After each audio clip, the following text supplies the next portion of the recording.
우리 주 예수 그리스도 안에서 사랑하는 형제 자매 여러분, 오늘 주일은 주님이 부활을 하셔서 주일이 생겼습니다. 주님의 부활은 죄인들에게 큰 소망의 메시지입니다. 자, 죄인이라고 했습니다. 죄인들에게. 근데 오늘 설교의 요점이 죄인들에게 여기 걸려 있습니다.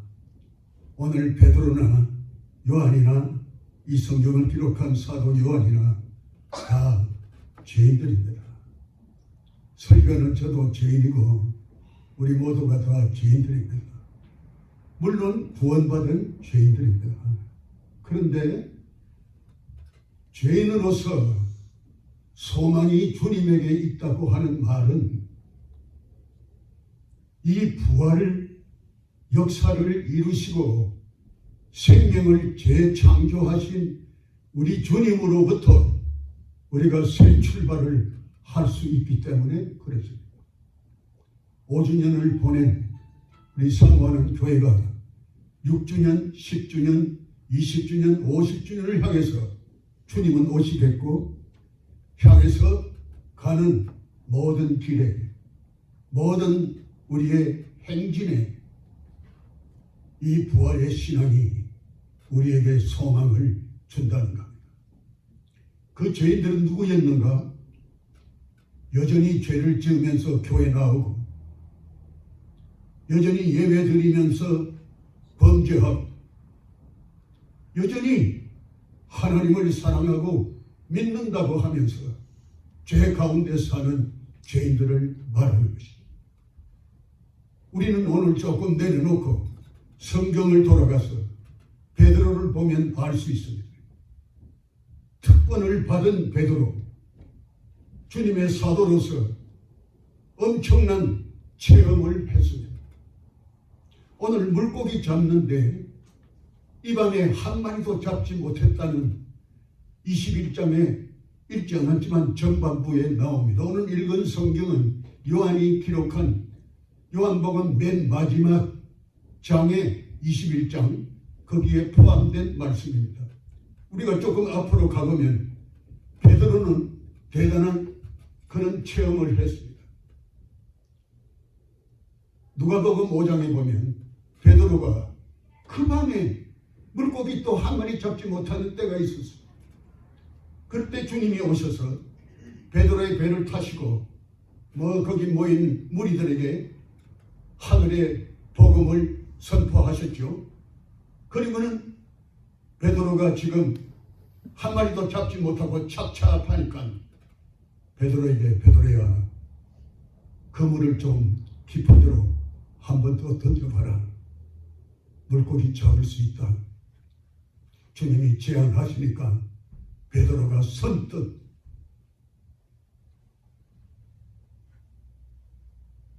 말씀에 의지하여 그물을 내리겠습니다. 그가 믿음을 주님에게 걸고 그물을 던졌더니 물고기가 얼마나 많이 잡혔는지 그물이 찢어지더라. 이 광경을 체험한 베드로는 물고기를 친구들에게 손짓해서 저거 좀 빨리 좀 수액하도록 잡도록 그렇게 좀 하라 해놓고는 그는 주님 앞에 무릎을 꿇었습니다. 주여, 저는 죄인입니다. 나를 떠나소서. 너는 물고기 잡는 어부지만 이제부터는 내가 너를 사람을 낚는 어부로 만들어 주겠다. 이 엄청난 말씀을 베드로가 들으면서 그리고는 주님을 따르면서 변호산에도 갔지요. 주님, 여기에 초막을 새겨 지어서 나타난 엘리야, 모세, 그리고 주님에게 드리면서 우리도 여기 살고 싶어요. 여기 너무 좋습니다.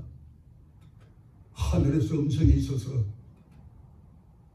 시몬 베드로 조용하고 주님의 말씀을 순종해라, 말 들으라 그만큼 체험을 했습니다. 베드로, 주님께서 세상 사람들이 나를 누구라 하더냐? 예, 세례요한이라 해요. 예레미야라 해요. 주님 잘 우신다고. 그리고 선제 중에 하느라고 해요. 너희들은 나를 누구라 하느냐? 베드로가 나서서 주는 그리스도시요 살아계신 하나님의 아들이에요. 그래, 맞다. 바이나 시몬아, 이 신앙 고백 너무 잘했다. 내가 너와 같이 신앙 고백하는 자들을 모아가지고 내 교회를 세울 거야. 주님 교회 일까지 했습니다. 이 체험을 한 이 베드로가 주님 십자가를 지시기 직전에 주님에게 장담하여 왜 그랬는지 모르지만 우리도 그렇죠. 왜 그런 식으로 말을 하고 장담하고 사는지 모르지만 베드로가 모두가 다 주님 버릴지라도 자기 동료들을 무시하고 다 버릴지라도 버릴지 안 버릴지 어떻게 알아요? 버렸지요. 버릴지라도 저는 결단코 버리지 않을 겁니다. 이렇게 말했던 베드로입니다.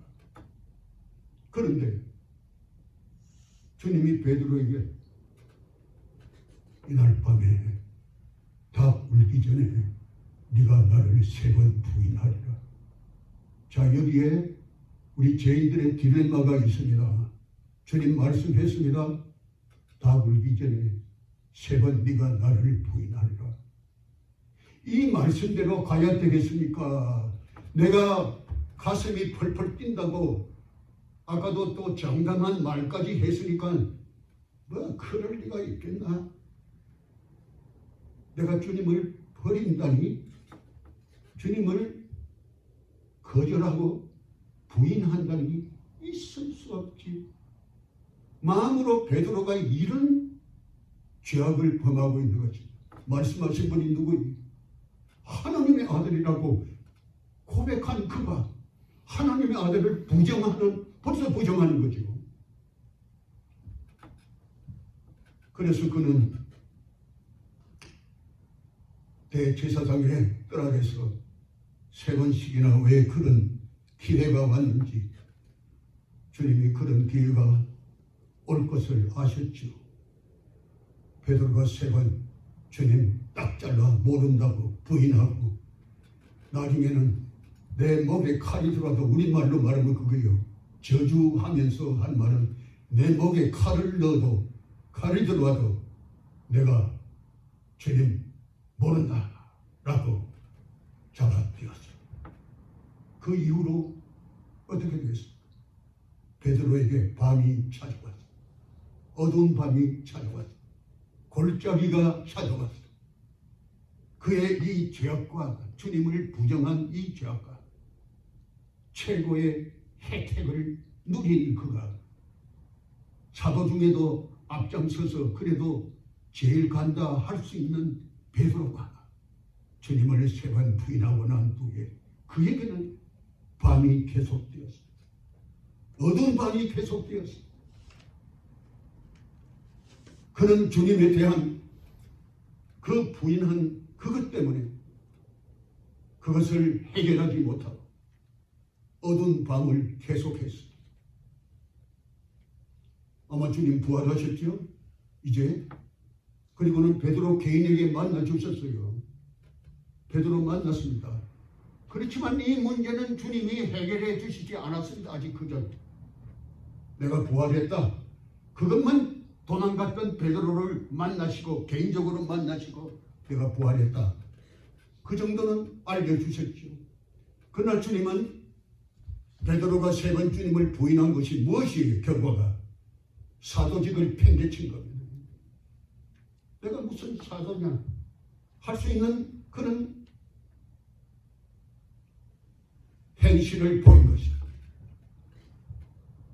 그래서 주님은 이 베드로를 변화시키기 위해서 지금 갈릴리 바다로 찾아오십니다. 그 밤에 물고기 한 마리도 잡지 못한 베드로와 그 제자들 그들에게 그때 주님이 낯익은 음성으로 얘들아, 정다운 목소리입니다. 얘들아, 너희에게 잡은 고기가 있느냐? 아마 우리 한국 사람 성질 같으면 없어. 우리가 뭐 한 마리도 못 잡고 배도 고프고 춥고 말이야. 오늘 밤에 얼마나 그물질하고 지금 허리가 아프고 어깨가 아프고 이런데 뭐 기분 건들고 있어? 이렇게 나올 수 있는 경우 아니에요? 그런데 이 제자들이 완전히 기가 죽었습니다. 이 질문만은, 물고기 잡았나 못 잡았나 이 질문만은 어느 누구도 안 해줬으면 좋은 그런 경우라가 아니에요. 그래서 그들이 낮아질 대로 낮아졌습니다. 없습니다. 한 마리도 못 잡았어요. 팔고기가 없어요. 주님의 말씀을 이었습니다. 배 오른편에 그물을 던져라. 이 말씀을 의지하고 그들은 누군지 모르지만은, 아직은 누군지 몰라요. 누군지 모르지만은 그물을 내렸더니 큰 고기들이 막 그물에 들어가서, 되게 거기서 잡는 물고기 잡는 법은 그물 밑에 이렇게 무거운 납덩어리 같은 걸 붙여가지고 샥 집어던져 싹 내려가는, 그 물고기 떼가 가다가 그 다 들어가는 거예요. 물고기가 막 들어갔습니다. 이럴 때에 이 성경을 기록한 요한이 베드로에게 주님이시라, 부활하신 주님이시라, 우리 주님이시라, He is our Lord. 성경에는 My Lord라고 되어 있어요. 우리 주님이시다. 주님이 오셨다. 베드로가 싹 지나가.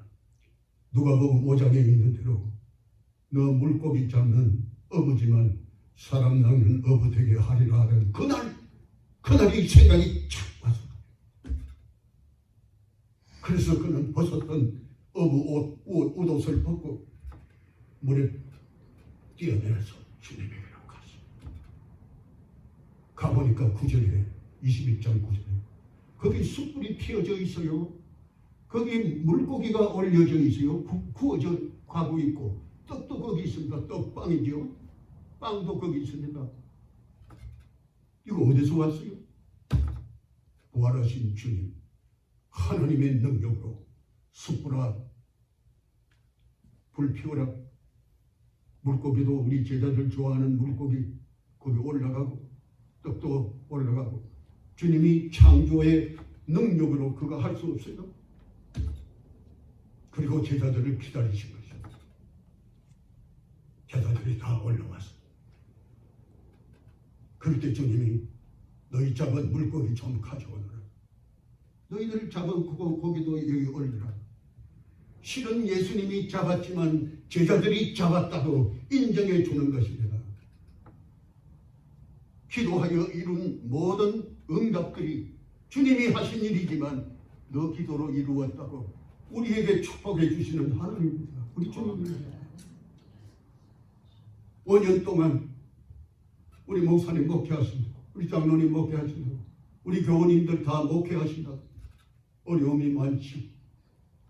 그러나 그때마다 베드로의 어두운 마음과 같이 계곡들이 있었지만 주님이 이루어셔서 너희 잡은 물고기 좀 가져오라. 5년 동안에 생산한 그 무엇 오늘 한번 내놔봐라. 주님 말씀하시면서 우리가 한 것처럼, 여러분이 하신 것처럼 그렇게 지금 인정하고 계시는 우리 주님이세요.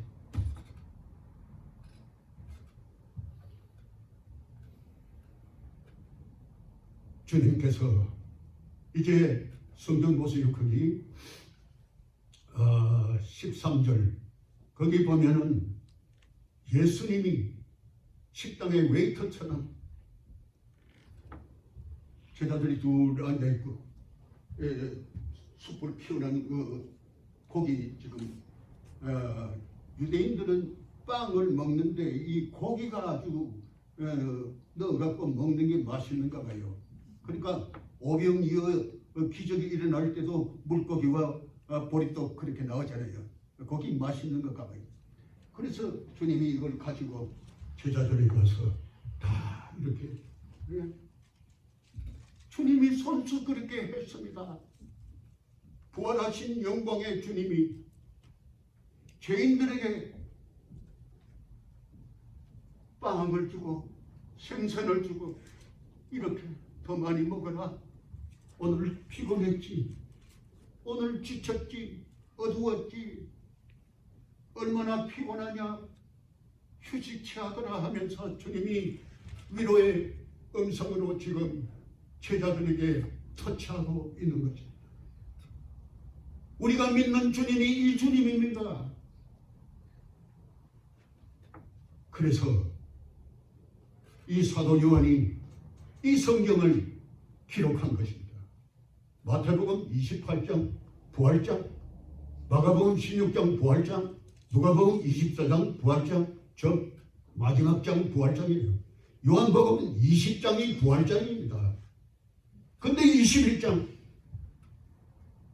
사도 요한이 이거는 기록해서 붙여야 되겠다 하고 기록한 것입니다. 사도 요한의 행편이 지금 어떻습니까?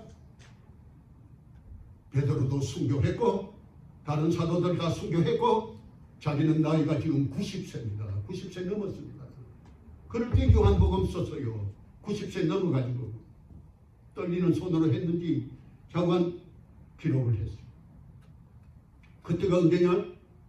로마 제국 하에 있었는데 로마 제국에 가장 핍박하는 그런 최고의 시기가 트라이안 황제 때인데 서기 90년대부터 트라이안 황제가 즉위하고 완전히 믿는 성도들을 예루살렘 교회 성도들을 완전히 짓밟았습니다.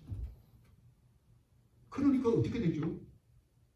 오순절날 그렇게 참 흥황하던 예루살렘 교회가 짓밟히게 되어서 교인들이 뿔뿔이 흩어지고 뭐 스데반 때문에 그런 일도 있었지만 지금 로마의 이 청칼에 지금 피 빌린다는 교회가 되어버렸습니다. 그러니까 요한은 그 어두운 골짜기를 헤매다가 주님을 만나 뵙고 변화가 된 그리고 새로운 사명을 받은 사도직을 복직한 네가 나를 사랑하냐 그 사도직 복직이 다시 사도직을 재임명하는 그것을 이루고 위대한 세계 선교를 감당하다가 십자가의 거꾸로 나는 주님처럼 바로 죽을 수 없다. 거꾸로 달아달라. 십자가에 거꾸로 달려서 순교자의 면류관을 쓰고 주님이 말씀하신 대로 나를 따르라. 주님 따라 천국으로 가지 않았습니까? 이것을 아직도 살아있는 요한이 기록하고 싶은 거예요. 그렇다. 어떠한 죄인이라도 주님을 사랑하는 마음이 조금이라도 있다면 주님은 만족하시는구나. 우리의 사랑이 너무 약하고 흔들리고 또 지은 죄를 또 짓고 또 짓지만은 주님을 사랑하는 마음이 내 속에 있다면 주님은 그 조그마한 사랑을 만족하시고 나를 받아주시는 겁니다. 그 옛날 베드로를 영접해 주시고 사랑해 주시고 용서해 주시고 사도직을 새롭게 참 직책을 부여해 주시는 그 주님이 요한이 생각할 때 내 주님이고 이 시대마다 어려움을 겪고 있는 성도들의 주님이 아닌가. 이걸 내가 기록해서 내가 증거해야 되겠다 하고 기록합니다. 잠시 이 부분 봐야 되겠죠? 주님이 베드로를 따로 약간 이렇게 조금 다른 제자들보다 좀 따로 떼게 돼서 학자들이 그렇게 상상을 했을 때다. 난 같이 다 있는 줄 알았는데 조금 떼었다고. 그래가지고 질문을 하는 거야. 네가 나를 사랑하냐? 거기다가 덧붙여서 네가 다른 사람들보다 더 나를 사랑하냐? 이 제자들보다 더 사랑하냐? 여기 사랑하냐 말에 물론 아카페 하나님의 사랑이죠. 희생적인 사랑. 그렇지만 여러 가지 원문들을 이렇게 학자들이 조사를 해보니까 이렇게 보는 것이 좋지 않나? 네가 나를 사랑하냐? 네가 이 사람들보다 완전하게 헌신했느냐? 네가 나를 위해서, 복음을 위해서, 내가 세운 교회를 위해서 완전하게 헌신했느냐? 그 질문을 베드로는 자신이 없지. 그래서 이 사람들보다 빼버리고 주님은 아카페의 높은 사랑으로, 하나님 사랑으로 물었는데 그는 다른 인간적인 사랑으로 필레오, 그것도 사랑이 부족한 것은 이 인간적인 연약한 사랑이지만 주님을 사랑합니다. 주님이 아십니다. 그렇게 대답했어요. 세 번이나.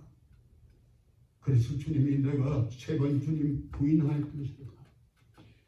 그거 지워주시려고 이렇게 세 번이나 질문하시는구나. 베드로는 직감했지. 이때 베드로의 모습은 너무도 온유하고 겸손한. 주님이 말씀하시죠. 나는 온유하고 겸손하니 내 멍에를 베고 내 배에 배우라. 마태복음 11장 29절 거기에 있지 않아요? 그 주님의 가르침이 이제 베드로에게 나타나는 거예요. 베드로는 온유하고 겸손한 자가 되었습니다. 그랬더니 주님께서 말씀합니다. 자, 복직을 사도로서 됩니다. 내 어린 양을 먹이라. 어린 양, 잃어버린 양입니다. 어린 양 한 마리.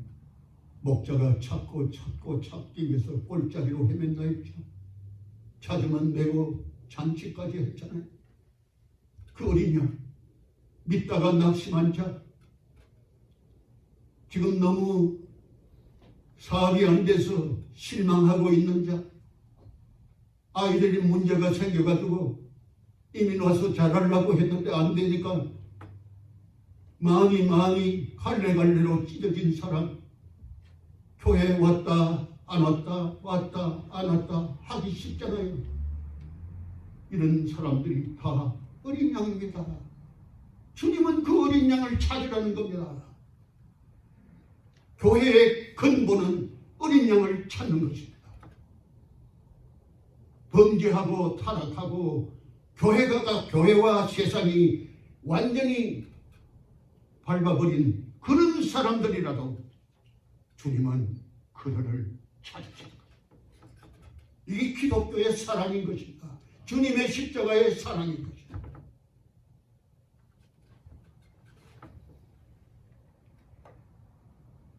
그때 주님이 너는 나를 따르라. 젊을 때는 너 마음대로 했겠지. 그러나 이제는 마음대로 하지 않는다. 나이가 들면 너는 원치 않은 곳으로 끌려가서 순교하게 될 거다. 나를 위해서 주님 말씀했어요.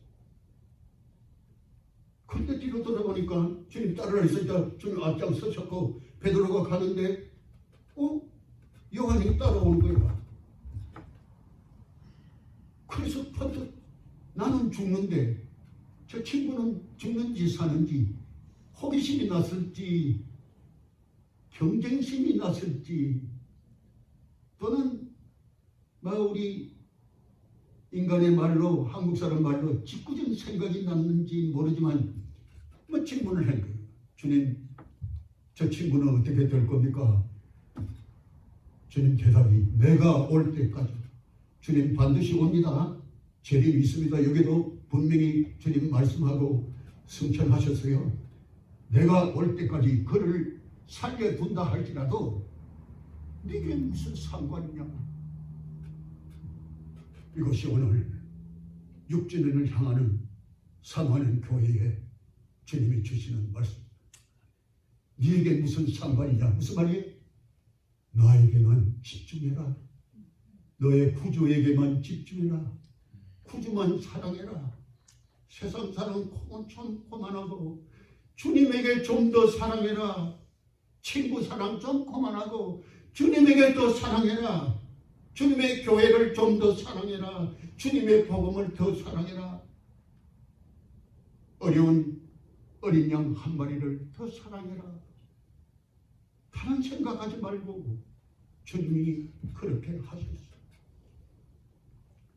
요한이 이것을 보고 이거 기록해야 되겠구나 하고 기록한 겁니다. 그래서 오늘 제가 목사님 아시겠지만 얼마나 설교를 준비를 많이 했는지 몰라요. 아마 2시간 해야 될 거야. 네. 그래서 이 목사님이 30분만 하라고 하셔가지고 이걸 어떻게 줄여야 되는지 그래서 오려고 하는데 제 아내가 몸이 안 좋으니까 여보 11시가 돼서 나 예배 드려야 되는데 그래 내가 가서 설교하는 이것도 중요하지만 당신 예배가 중요하지. 예배 드립시다. 그래서 아내하고 30분 좀 넘게 같이 예배 드리고 이거 정리 뭐 하는 거 주님께 다 맡기고 그러면 된다. 내가 준비는 다 했으니까 기도도 했으니까 주님 주시는 대로 나는 전하면 되는 거니까. 그 지금 두서없이 전하는데 주님이 여러분에게 전하고 있는 겁니다. 어떻게 전달되는지 나는 그거 신경 그렇게 안 씁니다. 주님이 여러분들에게 주실 말씀 주실 것이고 느낄 것을 느끼게 하실 것이고 이 교회 유익하게 하실 것이라요. 난 그거 믿고 왔거든요. 우선 시간 됐죠. 그래서 오늘 이제 결론을 내야 됩니다. 하나님의 나라는 말에 있지 아니하고 능력에 있다, 권능에 있다 그랬죠. 성경에. 하나님의 나라는 한국에 갔더니 신천지 제가 전주에서 거기 집회를 하고 그리고 이제 쉬는 날이라고 월요일 날 거기 큰 한국 아시아에서 두 번째로 큰 연꽃 못이 있어요. 그거 좋다고 그 앉았는데 신천지 군사들이 와가지고 사모님들에게 우리가 목사인데 와가지고 뭐냐. 그러니까 자 보세요. 전도하는 거 좋은데 하나님의 나라는 당신 말 잘하는 데 있는 게 아니야. 권능에 있는데 당신 권능 한번 보자고. 아무것도 없잖아. 그래 내가 감동을 못 먹어. 내가 당신에게 전해야 되겠어. 내 목사야. 그러니까 도망가 버려요. 네, 그런 일이 있었는데요. 어쨌거나 주님께서 오늘 사랑하는 우리 교우님들에게 터치하셔서 하나님의 나라는 권능이 있다. 그 권능으로만 뭐 칼자루 잡고 휘두르는 걸로 생각하면 안 돼요. 그 사랑입니다.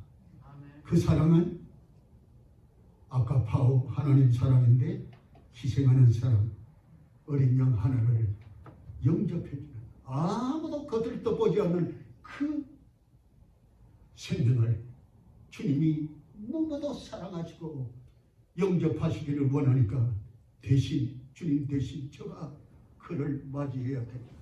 그런 교회를 우리 사모하는 교회가 만날 때 글자 그대로 과연 사모하게 되는 그런 주님의 교회 되지 않겠나. 그래서 결론은 내 마음속에 오직 주님, 오직 구주 예수님만이 할 수 없던 베드로를 변화시키는 거고 범견 인생 어린 양 하나를 변화시키는 것이니까 주님께로 우리가 데리고 와야 하는 것입니다. 전도와 선교하는 귀한 우리 교회 되시기를 주님의 이름으로 축원합니다. 기도하겠습니다. 주님, 이 강단 주의만 아니라 우리 사랑하는 목사님, 장로님, 권사님, 반주자들 오늘 이 자리에 참집한 하나님의 귀한 어린 양들 주위에 주님이 임재하고 계시는 줄 믿습니다. 부활하셔서 주님이 나타내시고자 하시지 않으면 주님 곁에 계시지는 우리는 모릅니다. 주님이 곁에 계심을 인식하게 하옵소서. 제 속에 계시는 주님의 영 성령님이 이것을 증거하고 있어 주님이 나와 함께 결단코 떨어지지 않고 곁에 계신다는 것을 마음속에 새기고 그 주님이 소원하시는 어린 양 하나를 기다리고 찾고 주님 몸된 교회와 복음을 위해 섬기면서 이것이 주님을 섬기는 것이라 마음에 두고 남이 알아두든지 아니 알아두든지 지금 이 현대는 대형교회로 가고 있습니다. 우리 조그만한 이 아름다운 교회 예루살렘 교회가 그런 교회였지 않습니다. 예루살렘 교회에 무슨 홀이 큰 게 있었습니다. 수천 개의 가정교회가 그렇게 모여서 사도행전에 10,000명 이상이라고 기록을 했습니다. 오늘 5년밖에 안 된 어린 교회고 약한 교회고 부족한 건 많지만 이 교회를 주님이 사랑하시고 키워서 물론 성장도 해야 되고 알차야 되고 넉넉해야 되고 풍성해야 되겠지만 이 교회 어리지만은 주님 사랑하신다는 그 사랑 생각하고 오직 주 예수 그리스도를 위해서 집중하는 주님만 따라가는 다른 일은 상관하지 않은 그와 같은 심령으로 설 수 있도록 우리 목사님과 장로님, 권사님들 온 교우들을 주님이 품어 주옵소서. 이 모든 소원 우리 구주 예수님 거룩하신 이름 간절히 기도드려옵나이다.